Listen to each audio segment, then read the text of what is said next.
Salutare, oameni buni!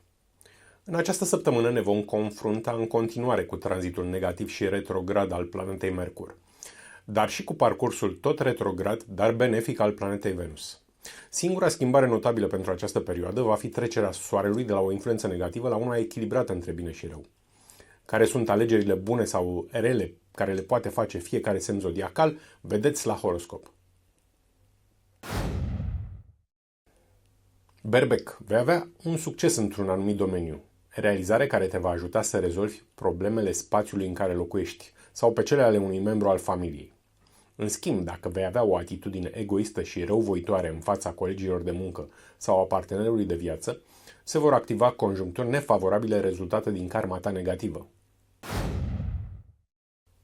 Taur, dacă te vei îngriji de starea ta de sănătate și dacă te vei ocupa de lucruri pe care le faci din pasiune, vei debloca anumite conjuncturi favorabile rezultate din karma ta pozitivă.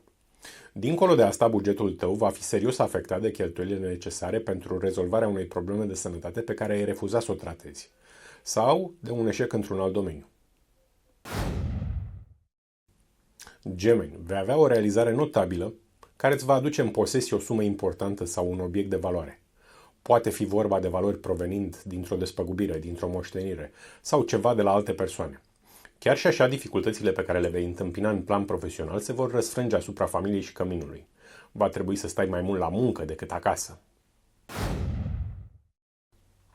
Rac. Vei primi o veste bună referitoare la un câștig material considerabil care va ajunge la tine prin intermediul unui membru al familiei tale. Este posibil să fie nevoie de întocmirea unor acte. Cu toate acestea, cei care te cunosc nu vor fi plăcut impresionați de modul în care te lauzi cu aceste câștiguri. Doar discreția și modestia vor putea salva prestigiul tău. Leu. Vei înregistra bune rezultate și vei progresa în planul carierei tale profesionale. Asta cu un sprijin important din partea unei rude apropiate și ale relațiilor de care aceasta dispune. În altă ordine de idei, imaginea ta va fi afectată din cauza unui eșec pe care îl vei înregistra dacă vei exagera cu distracțiile sau cu alte plăceri ale vieții.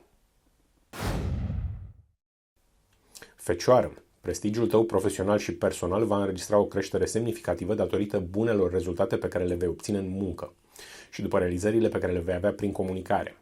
Pe de altă parte, relația cu partenerul de cuplu se va înrăutăți din cauza bugetului tău afectat de creșterea cheltuielilor tale personale. Balanță. Câștigurile materiale acumulate recent și sprijinul de care te bucuri de la persoane care te simpatizează îți vor asigura o realizare importantă în planul tău de viață.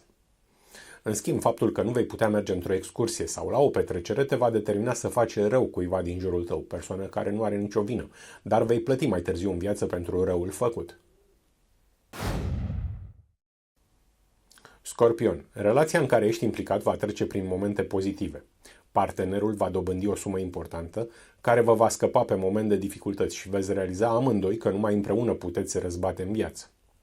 În schimb, te vei supăra foarte rău dacă nu vei obține un împrumut sau nu vei recupera o datorie mai veche, iar de supărare, starea ta de sănătate se va înrăutăți.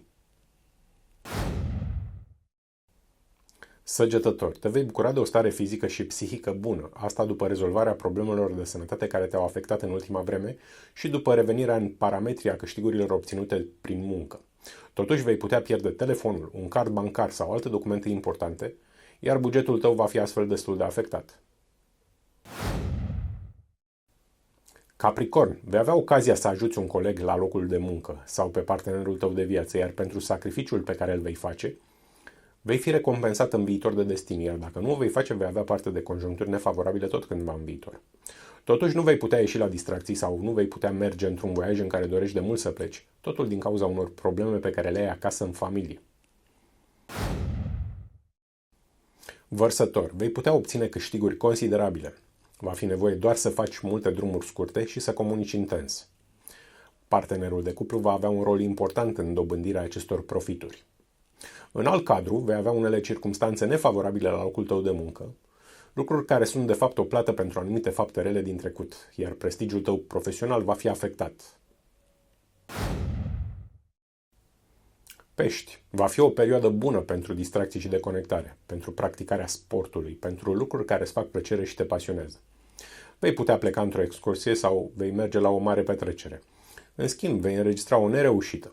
Un eșec cauzat de refuzul unui împrumut, cel mai probabil din partea unui membru al familiei.